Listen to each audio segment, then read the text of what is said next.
I cannot believe what just happened today at Wimbledon. Unfortunately, I was out all day today. I was at the aquarium. So I didn't get to watch the match, but holy shit. I mean, first of all, John Isner, Marin Cilic, Tsonga, Azarenka, and I know that I'm missing a lot more. All retired due to injury. Like, what in the fucking hell is going on today?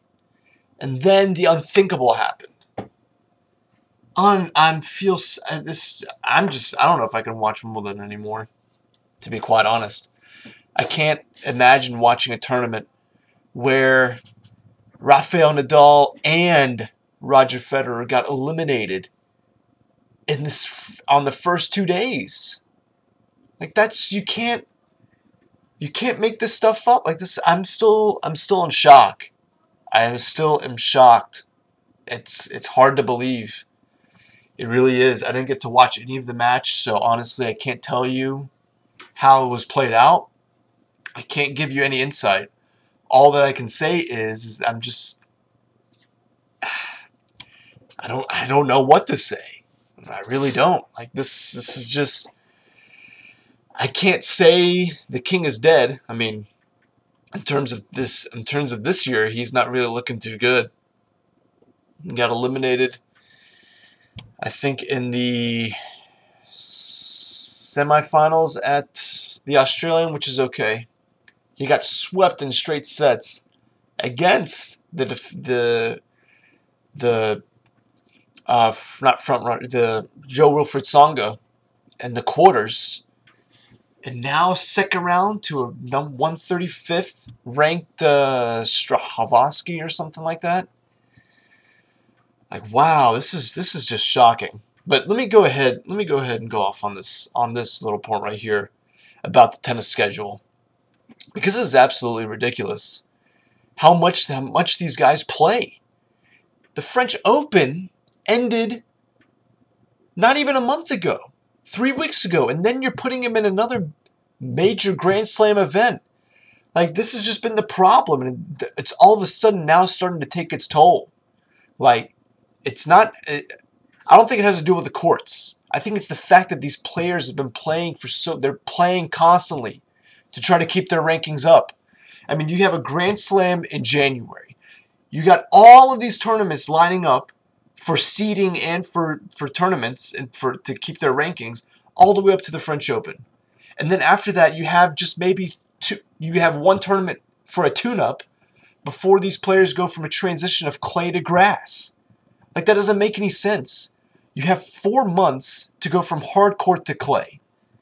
And then you have 2 weeks to go from a slow, ridiculous surface to a much quicker, fast-paced surface in terms of its relativity between clay and grass.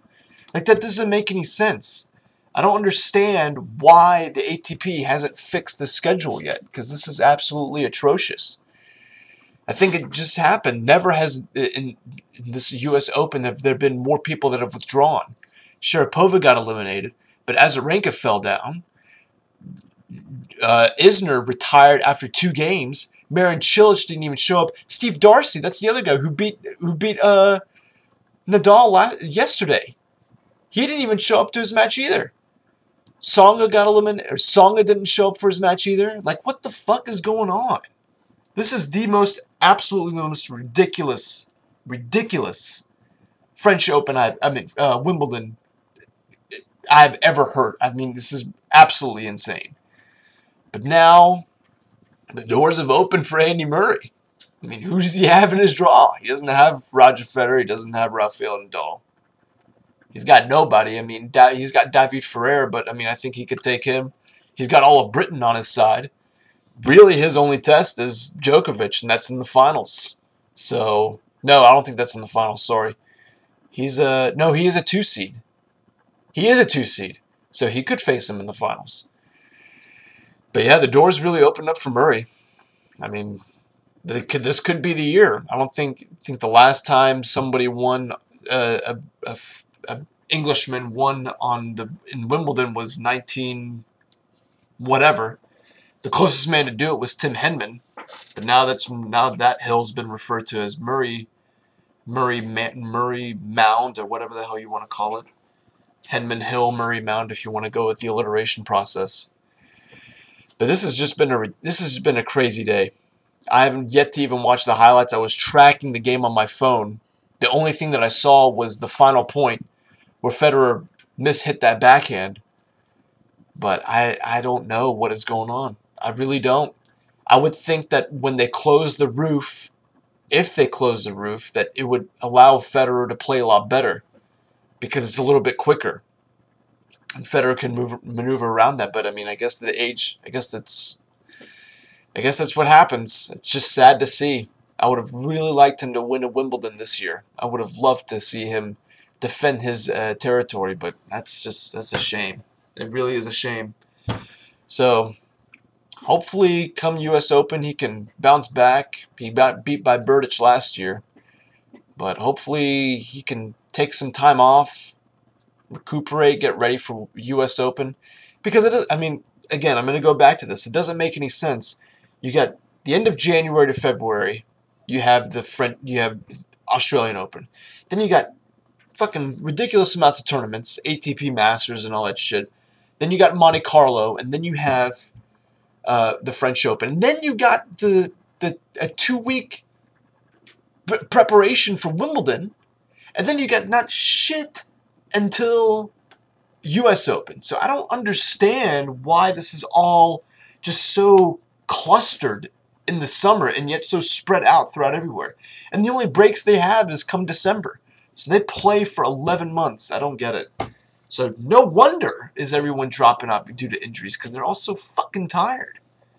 But again, I mean, this is shocking. It really is. I'm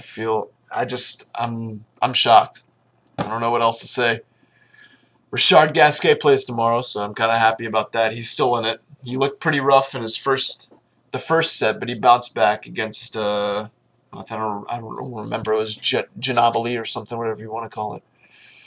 I'm telling you, man, that backhand. I was going crazy when he was hitting those one-handed backhand cross court. He's got that top spin, that flick, who lands it right in the corner. He plays the point so well. The problem is that he can't close it out. You know, he's just a terrible closer. But once he can get over that hump, you know, I think he'll be a good player. I think he'll make some runs. If he can get to the semifinals like he did in 2010 or 2008, I mean, really, there's nobody in that draw. Nobody's there, so he could make a pretty significant run all the way up to the quarters at least. But that's the problem, is if he will make it up there. So, again, Federer got beat 4 sets. That's wow. I don't know what to say. But I'll catch you guys tomorrow. See ya.